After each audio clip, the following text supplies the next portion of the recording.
Well, it's kind of setting that baseline too, where, I mean, for you, for another autoimmune, if you keep diabetes in check, it allows you to put your attention elsewhere. For a Mhm. lot of people, though, it's simply, I need to keep blood sugars in check so I can be present with my family, or so I can pursue career goals. It's almost like if I can give diabetes the upfront attention, it allows me to then be free to pursue other things. But with your experience beforehand, because it was a pretty new diagnosis, you said the algorithm's magic somehow popped us into your feed.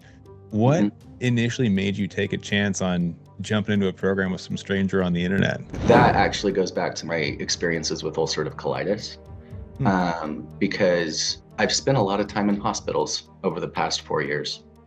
And there's a certain amount of humbling that comes when you spend a lot of time with health issues, and you just learn that sometimes you just need to accept help. So, David, so grateful to be able to finally share your story. And I've been bugging you for a couple weeks now because it really is incredible. And I think that this is important for people to hear what we're going to talk about today. So, obviously, our audience might not know everything about you. So, could you start off maybe by sharing some of your diagnosis story? Maybe a bit about when were you diagnosed? Are you on a Yeah, pump or injections? That sort of thing. right. So my story started last year. I was previously to diagnosis with diabetes, I was dealing with ulcerative colitis. So I was kind of in the middle of a little bit of a flare, and I ended up just losing a ton of weight, and I was just getting exhausted. And it was October timeframe of last year, and just getting more and more tired, and just I finally was like, when I hit the 150s, because I like to sit around 175 in weight, and I just suddenly started dropping a ton of weight in a matter of like way too fast. It was not a healthy weight loss. And I said, when I hit the 150s, I'll go to the ER. And the next day, I hit the 150s, and I said, all right, well, I'll go to the ER. So I show up there, and they do all of their blood tests to try and figure out what's going wrong. And I had just assumed that I was going to be showing up because of something to do with ulcerative colitis. And they assumed that too, just because ulcerative colitis can be really problematic. And then my blood work came back, and I was at 450 blood work wise. And they were like, you're diabetic. Mm. And because of where I was weight wise and because of the lifestyle that I was living, they were like, and we don't think it's type 2. We think it's probably type 1. We'll have to do some more tests. But they kept me in the hospital for a few nights, just kind of monitor me and figure out what was going on. So I was there in the ICU for a couple nights as they monitored it. And came back with all the test results over after a while, and it was, yeah, you're a type 1 diabetic. So it was kind of, it hit really, really hard because I was already in the middle of dealing with ulcerative colitis. And so it was like, I already have one autoimmune disease. I don't need another one. But here it was. And I do have type 1 diabetes in my family. So it wasn't like unheard of in my family. I've got some cousins that have type 1 diabetes. But I mean, I just turned 40. So it was kind of a surprise that it was going to hit me so late in life. And then around December, we finally did some like A1C work. My numbers came back and I was at 7.2, which isn't, terrible, terrible, terrible for a lot of people, but it's very much out of the normal range. And but my blood sugars, I about that time we were starting to get me on the pump too. So I went straight into, I want to be able to manage this as best as I can. Please give me a pump. So I kind of hounded my doctors a lot to be like, no, I need all of the tools to be able to manage this properly. So no, I don't want to be stabbing myself 8 times a day. No, I don't want to be like, no, give me a pump, give me the glucose monitor. I want to make sure that I can monitor this. And my endocrinologist is pretty good. So some people have horror stories about the doctors that they work with the diabetes, and that was not my experience. She was been really, really good. But I was still roller coastering. I didn't know how to control much of anything. And so I had been really focusing on the ulcerative colitis and figuring all that out. But then when I realized that high blood sugar meant an increase in inflammation, inflammation is what makes ulcerative colitis really terrible. So I need to get the diabetes under control first. So I sort of switched gears and started just doing a ton of research on how do I get this under control? And the algorithm had some of your videos show up. And so I started seeing you pop up on on everything to do with type 1 diabetes. And I was like, all right. And it was about June, I think. Was it June when I started with you? I think it was about June. Yeah. That I just went, fine, I'll just pull the trigger and get it done. And so I reached out. So it was less than a year from when I was diagnosed to when I started working with you. And maybe that's just my nature, because I'm like, no, I need solutions. I want to be able to figure out how I can, operate well. And so I really pushed to be able to get in the program.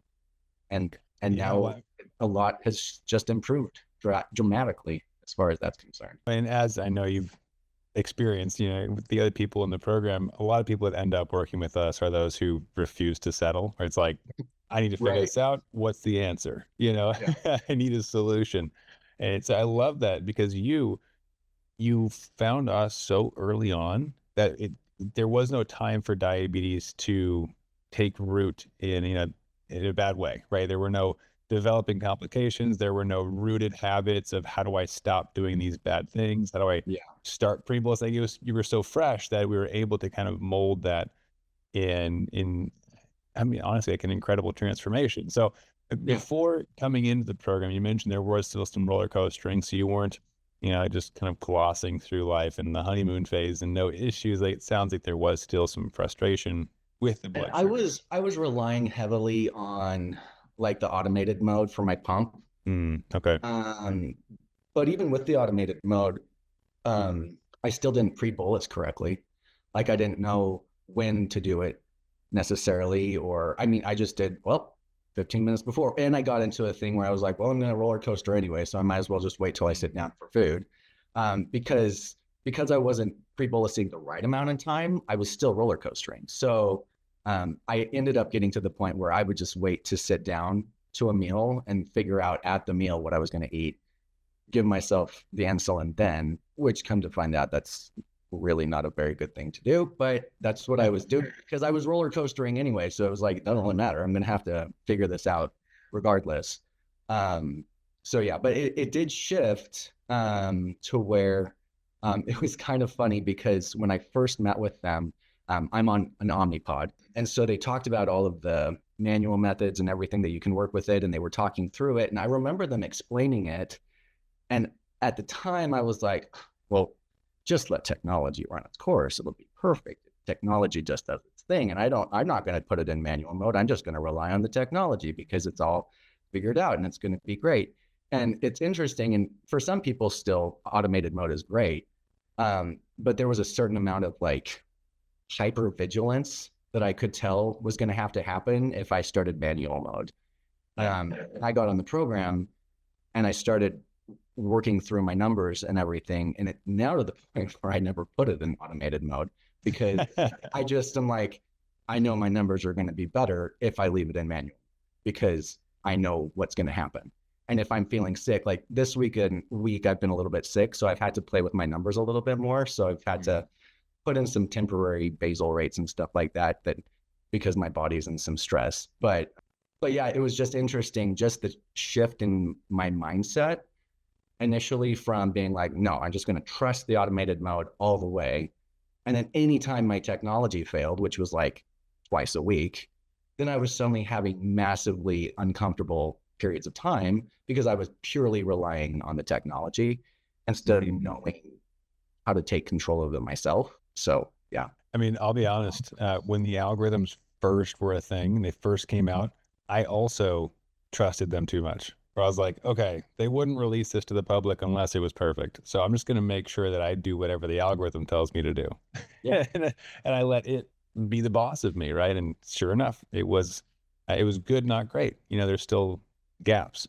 And I think that when people hear us talk about, and us being kind of like the people in our private community, talk about going to manual mode, when we have these technologies available to us, they think we're nuts. So can you tell me a bit more about why manual mode might be beneficial. Not that it's for everyone, but why No, would you I do don't, it? and I don't think it is for everyone. I think especially for like kids or something, I think it's perfect to have an automated mode where they're not going to be controlling it. But I think I've finally come to the conclusion that there's a certain amount of freedom that shows up the more strict you are. And it seems weird for that, but there's a certain amount of freedom that comes because you don't have to worry that your blood sugars are going to go crazy. So the minute there is a certain amount of control that you have over it, and it may seem like, oh gosh, you're spending all your time thinking about blood sugars, but I'm not worrying about them. Mm. Whereas before, I was still thinking about my blood sugar all the time, but I was worried about it. And now I'm not worried about it. So there's a certain amount of freedom involved. The other thing with manual modes and stuff like that is people will see some of the stuff that I eat and they'll be like, you're a diabetic. You shouldn't be eating that. I'm like, no, as long as I know what my numbers are, I'm fine. I can eat whatever I want. So there's a certain amount of freedom of just knowing your numbers and spending the time to get to know your body at that level that you're like, no, I'm fine. Like it's going to be okay. And you have the freedom to eat what you want again. It's true. There are some foods that are just easier to work with. So I still opt to eat those. But if I really want to have a Snickers bar, I could. Like it's not going to destroy my numbers for 5 hours. It's not even going to destroy them for 1 hour if I do it right. So yeah, no, I think there's a certain amount of freedom that happens when you start taking control of it. Oh, absolutely. And it's not for everyone. I know a lot of people prefer the eyeball it method and like, it's good enough. Like Yeah. that's not our people, but for those who appreciate the certainty behind it, you're right. Yeah, I'm thinking about it either way. So why not think about it and have certainty, Yeah. and know what's going to happen. There is freedom in that. And the thing is, like, you get to a point that you're like, well, you don't feel free because you've got this disease, but the truth is, I have the disease. Like, it's here. It's not going away. So it's just a matter of what am I going to do with it, and being able to be sure about the numbers that I'm working with makes it so that I'm a lot less concerned about what might happen. Right. Well, it's kind of setting that baseline too, where, I mean, for you, for another autoimmune, if you keep diabetes in check, it allows you to put your attention elsewhere. For a lot of people though, it's simply, I need to keep blood sugars in check so I can be present with my family or so I can pursue career goals. It's almost like if I can give diabetes the upfront attention, it allows me to then be free to pursue other things. Yeah. Right. Because blood sugars aren't interrupting, at least not as often. Right. But with your experience beforehand, because it was a pretty new diagnosis, you said the algorithm's magic somehow popped us into your feed. What initially made you take a chance on jumping into a program with some stranger on the internet? That actually goes back to my experiences with ulcerative colitis, because I've spent a lot of time in hospitals over the past 4 years. And there's a certain amount of humbling that comes when you spend a lot of time with health issues. And you just learn that sometimes you just need to accept help. And so it got to the point where, because I had to learn how to accept help for the ulcerative colitis, it set me up to the point where when the diabetes showed up, I went, I know, sorry, my dog, someone just came home and my dog. There was a certain amount of learning of it's just okay to ask for help that shows up. And so I didn't jump right away. I mean, I watched a lot of your videos before I finally was like, yeah, I think this is probably the guy that I'd want to work with. And I think some of that had to do with the fact that you are so active, where I'm like, wow, like he's not letting anything stop his life. He's just doing his life. And I liked that. So I was like, that's the kind of role model that I need, is somebody who's taking their life in their hands and saying, okay, no, we're going to make this work. And because I had gotten to the point where I knew that I needed to ask for help on everything else in my life, it was so much easier for me to say, no, I can ask for help on this too. And it's not bad not to have figured it out on your own. It's not, there's nothing against going to someone who's already walked the path before you. Like there's something to finding people who've already done the work There's no reason for me to reinvent the wheel and figure out formulas that other people have already figured out. Like I don't have to do that work again. So sometimes it takes a certain amount of humility just to put yourself back and say, you don't know everything, David. Like you need help. So here's a person who has a kind of life, or at least is approaching life in a way that you would like to approach your life. Maybe you should use them as a mentor. So when that happened, I was like, well, I'll just reach out and see what happens. And I'm also very much well, it's just a phone call. Like I can talk with them on the phone. And if I get a bad vibe, then I don't have to, join the group. And Yeah. so for me, it was I might as well just ask the questions. And if it feels right, then I'll go for it. And if it doesn't feel right, then there's no reason why I have to sign up. But yeah. Absolutely. But and I'll be fully transparent with you. And I don't think I've shared this before, but that was a similar place that I was at many years ago when I had to ask for help. And there is vulnerability in that, in Mhm. admitting that you don't know everything, right? And I reached a point where I was like, and it was with my diabetes. I need help with this. Somebody might have answers. And unfortunately, they didn't have all the answers, but they had one answer to my 50 questions, and they helped. And I think Mhm. that is the first step is reaching out for the helping hand. So, man, so once you did, obviously you ended up jumping in. What Yep. was the moment for you where you were like, oh, this is actually working? Like, what was that first pivotal step for you? I think it was actually the very first week we were on a group call. I think I've shared this in a group call before. And you were talking about just the timing of pre-bolusing. I think that was the biggest thing for me clicking in. That was the first one. There have been several like aha moments um, where you shared a formula for timing when I should take my pre-bolus based on blood sugars, based on food, based on all of that. And I did it that first week and it worked. Like the first time I tried it, it worked. And I went, oh, like it is a formula. Like it's unlike the ulcerative colitis where like I don't know what kind of supplements to throw at it to help work. With the diabetes, it was very much oh, here's a formula. I can apply this to my body. And look, the outcome turned out great. So that was probably the first time. And then probably the second time was when I woke up. Let me turn that light off a moment. Sorry. The second time that I had an aha was like when I knew my basal rates were correct. When I knew that I had done the work and gotten my basal rates on par, not on par, just leveled out, was I woke up that morning, looked at my overnight, and I had it in manual mode all night. And I had stayed at 100 from midnight until 7 o'clock in the morning. And it hadn't moved. Like it was a straight line. And I just went, oh, well, okay, it worked. Like it worked. So I think those were the two main times where I was like, yeah, this is great. So Wow. What did that feel like waking up and it had been a straight line for you? I think it was just relief more than anything. Like, okay, I don't have to worry anymore. Like, there's just so many things that we have to worry about in life, and so then diabetes gets thrown on top of it, and you have another thing to worry about. And to have tacked that on there, and then suddenly everything went even. I don't have to worry about it anymore. Like, I can go to bed at night and maybe I have to get up for some other stuff dealing with ulcerative colitis, but I know that I don't have to worry about the diabetes side of it because I have it dialed in. So yeah. Yeah, the math behind the blood sugars. You know, with your journey, I know we've mentioned a few times through the coaching calls just the different wins you've had. And there was one that stood out to me. And I'm trying to remember what the initial one was where I reached out to you and I was like, we got to get you on to share your story.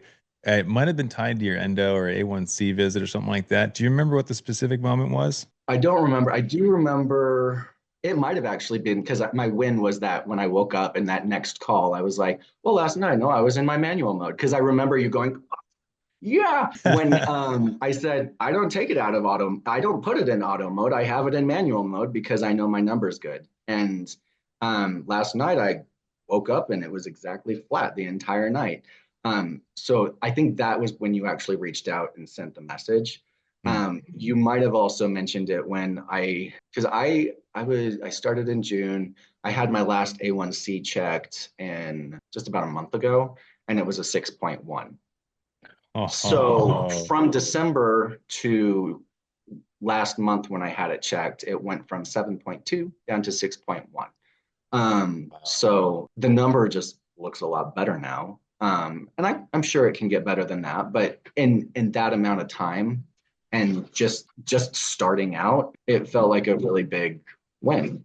There's a lot of times where I feel in some ways really blessed that I ran across it when I did, because a lot of people in the group, they've had diabetes for, 30 plus years, 40 years, and they're now at a point where they're feeling comfortable with it, but they have these years and years and years of stories of like these nightmares that they're experiencing. And I didn't have to experience that because I got diagnosed. I went looking for it, found you, and went, oh, and it all just kind of fell into place right away. So it doesn't mean it didn't take work. It did, but it was so much easier, and I'm really grateful I just started looking right away instead of Absolutely. Well, waiting for a couple of years. and if there was one, um, I don't know, characteristic that determines success with our clients, it's those who take early action and more importantly, take imperfect action, right? You were like, I'm gonna figure this out. I just have to make forward progress. And you Yeah, just started looking, right?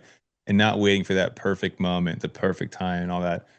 That I think is one of the reasons why you've seen continued success. It just keeps getting better. So you're like, yeah. okay, I what mean, else? What's next? right. So like my 90-day, when I started the program, my 90-day in range percent was 56, I think, Hmm. percent in range, which is pretty average when I looked up the numbers for like how much people, the typical diabetic stays in range in the US. It's Hmm. about 50 to 60% in range. And my time in range now for the 90 days is 86% in range. Oh man. And I mean, it took a little bit for it to go up. And right Hmm. now, my time in range for the past 3 days is worse than 86. It's about 83 right now. But I mean, I do remember a conversation we had where I was like, dang it, I'm in the 80s. I'm just frustrated that I'm in the 80s. And you were like, David, hold on. Like, that's not a bad number. Like, that's an okay number to be at. And so, like, even though I'm lower than I'd like to be right now, because this week I'm back in school. This week I've gotten a cold and I've had to deal with sicky bugs and stuff like that. Even with all that crazy crud that got just thrown on me this week, I'm still sitting at 83% in range. And that's not a bad number. So, yeah. That's a huge win. Honestly, one of my most favorite conversations to have is just the perspective shift of like, let's zoom out for a second. Let me get my notes. Okay, when we first talked, you were 56%, right? And now a bad day is 83%. You're Yeah. absolutely right. And I have to talk with a lot of clients about this where they get used to being in the 90 percentages. Obviously, that's what we strive for. And then they hit the 80s and they're like depressed. They're like, oh my Yeah. gosh, it's the worst. I'm terrible at diabetes. And I'm like, you're still really, really, really good. Like, Right. let's just take a second to appreciate how far you've come, you know? So, I mean, that's, if nothing else, a testament to your hard work, David, that you've brought yourself to a place where your floor of the expectation is 80s, right? And Yeah. you're crushing it. Yeah. So I love that. And what does it feel like now that it is working, that blood sugars are stable? What's that like for you? How do you like now compared to, Like now on the other side of that, where you've got a formula in place, there's a system behind the numbers and more predictability. Like how does that feel comparatively? I think mostly just relief is Mm, what it comes down to. There's a peace of mind that I'm like, I can worry about. I don't have to spend my time worrying about the diabetes. mm. It's still going to take effort. Like it always is going to take a certain amount of effort to maintain that. Just because life takes work. But it's the whole, yeah, life takes work. But when it's predictable, it's not hard work. It's still work, but it's not depressing work. It's not a drudgery. It's just oh, well, I'll do this and I know that it works. Whereas before, it's probably like, well, I'll do this. I don't know if it's going to work. And then, oh, crud, it didn't work because I didn't know what I was doing. So there was so much more just unpredictability to life. And that's just not comfortable. Um, and so it changes the kind of work that it is from a drudgery to, I wouldn't say a pleasure. I mean, there's a certain amount of pleasure to see a 90, like a 95% in range. There's a certain amount of like, yeah, I did that. Way to go. There is some pleasure that comes from that. Um, but more than anything, it makes it feel like when I do work, it's not going to be for naught. I'll do it, and I know that I'm going to get the result that I want at the end of it. Very true. Yeah, what comes to mind is this mental gymnastics that we used to have to go through of like, okay, if I do this, I hope it works. It didn't. Okay. Keep attention focused on, right? And it requires you babysit your numbers in a sense Mhm. versus having that certainty. I mean, at least for me, it was a peace of mind win where it's like, okay, darn, it went high. I know exactly what to do. All right, back to life. Right. And you actually get to jump back in to enjoy things instead of having that voice in the back of your head. What if it goes low? What if it goes high? It's the Yeah. what ifs. I think there's one other thing, and that may be an unpopular opinion, I suppose, but Hmm. and I came to the conclusion too with ulcerative colitis first, but then it really got reinforced with diabetes. These things show up in my life, and it forces me to have to live more healthfully.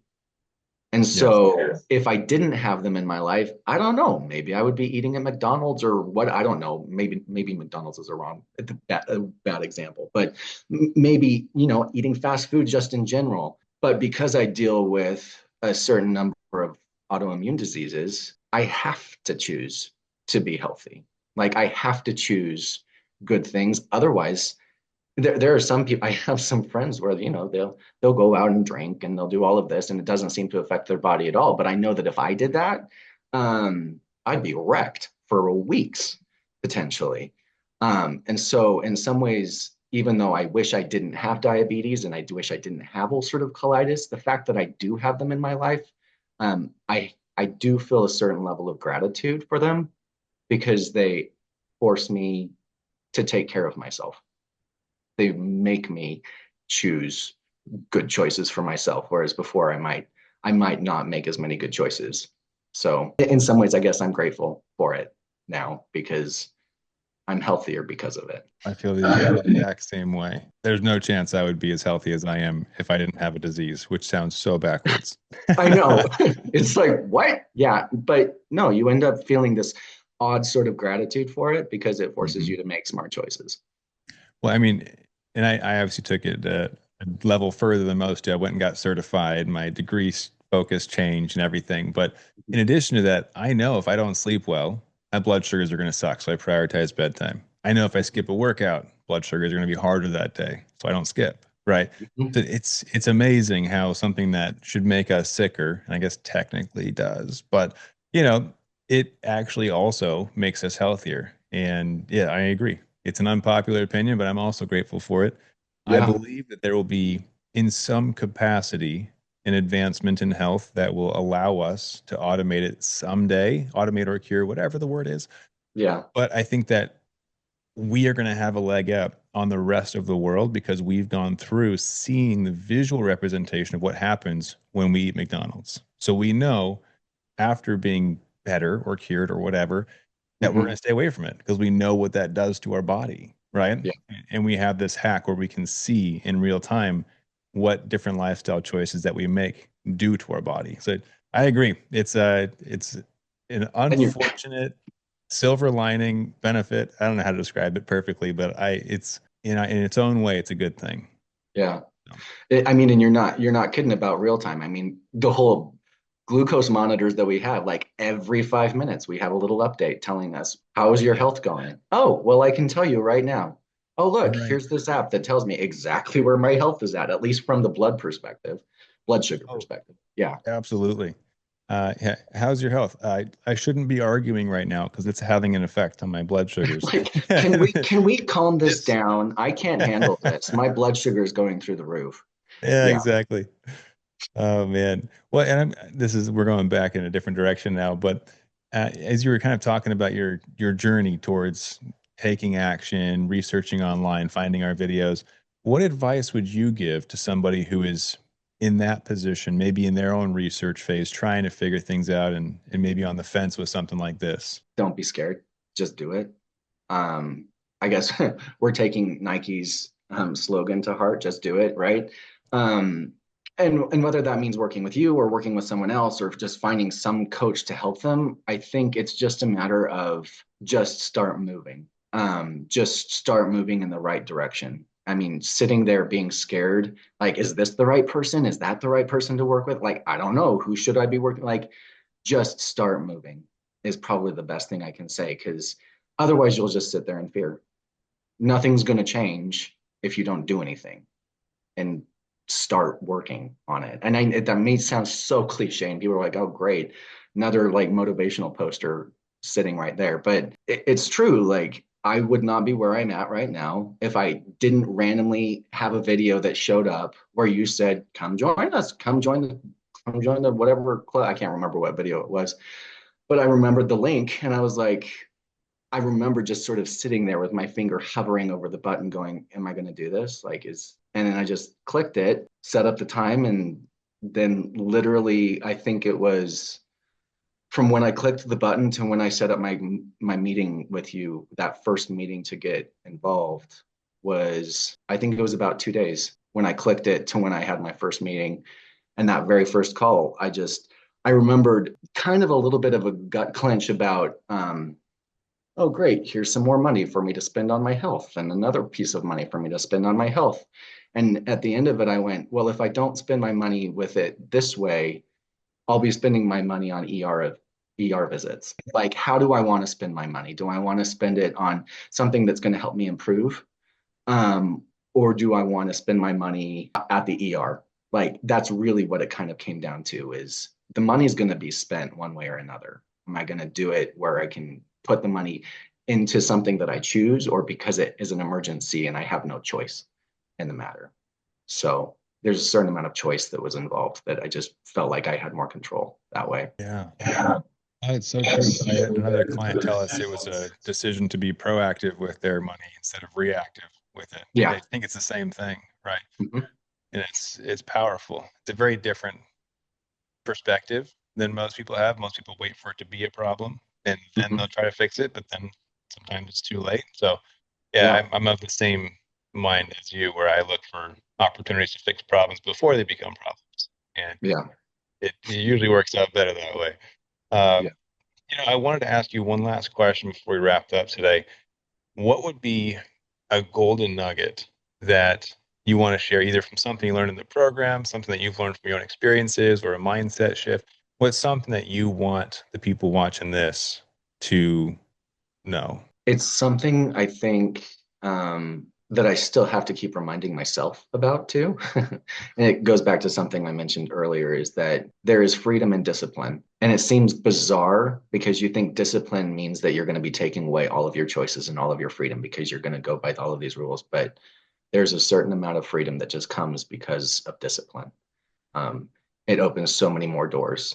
You're disciplined at the gym. It means you can go run for a mile without getting winded. You're disciplined with your food, like when you choose to bolus or whatever it happens to be. You have the peace of mind because, well, you know what your numbers are and you're disciplined on your formulas and everything like that. And guess what? A whole realm of food opens up to you again.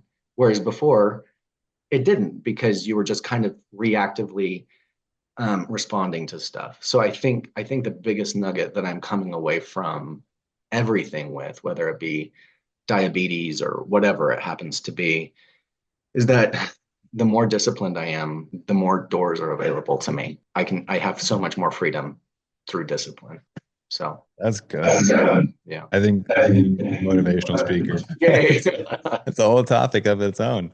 Yeah. No, that's so true though, right? As we move into more discipline, we unlock new options, and Mhm. I think it's a powerful thing. So Well, and yeah, it doesn't take away, I could still choose to go eat something unhealthy if I want to. I might not choose to, but right now I have the freedom to go choose it. Um, Whereas if I wasn't disciplined, it might end up to the point where, you're in the hospital and you can't choose anything. You're stuck up to IVs or whatever it is. And then how much freedom do you have there? Yeah. Very true. Man, well that's something to ponder for everybody watching this as we wrap up. That's amazing.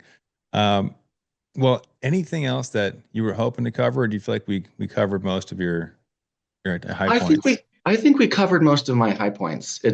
It's been good. It's what it's done is it's put me back in a frame of mind where I can now not have to worry about the diabetes so much, so that I can go back and start thinking about other health stuff that I'm having to deal with. Hmm. So it's allowing me to recalibrate and focus on other parts of my life that I had to put to the side. Hmm. So I'm really happy to hear that. And I want to reiterate, just in case I wasn't clear earlier, how I'm very proud of how far you've come, because your results speak of your efforts, right? I can tell you everything that you're supposed to do, but if you don't do it, you're not disciplined, it's not going mhm. to work. And you have put your best foot forward week after week after week, and it shows. So I want to say just how proud I am of you. It's really cool to watch your transformation. And as somebody who took action so early in their diagnosis, you've given yourself a lot brighter future where you now have the ability to live, at least from the diabetes perspective, in a way that allows you to pursue health and not just survival. So, Yeah. yeah, great job. Really proud of you, Thank David. you. Thank you. Yeah. And for everybody else, I know that watching this, David mentioned that there was an opportunity to hop on a call. We actually don't let you just hop on calls anymore Oh, because we that want was to make different. sure. No, you're good, David.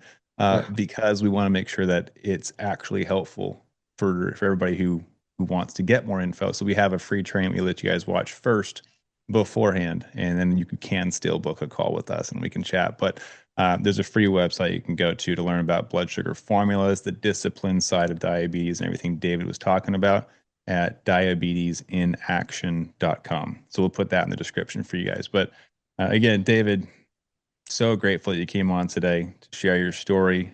I know a lot of people are going to hear this and be inspired by you. And it's a big deal to turn your life around like this, to not only do what's necessary, but to do it in a way that allows you to really grab life by the horns again, and to pursue your best self. So thank you, David. Appreciate you. Thank you. Yeah. Everybody else, go check out that link in the description. We got special stuff for you, and have a great rest of your day and keep up the fight.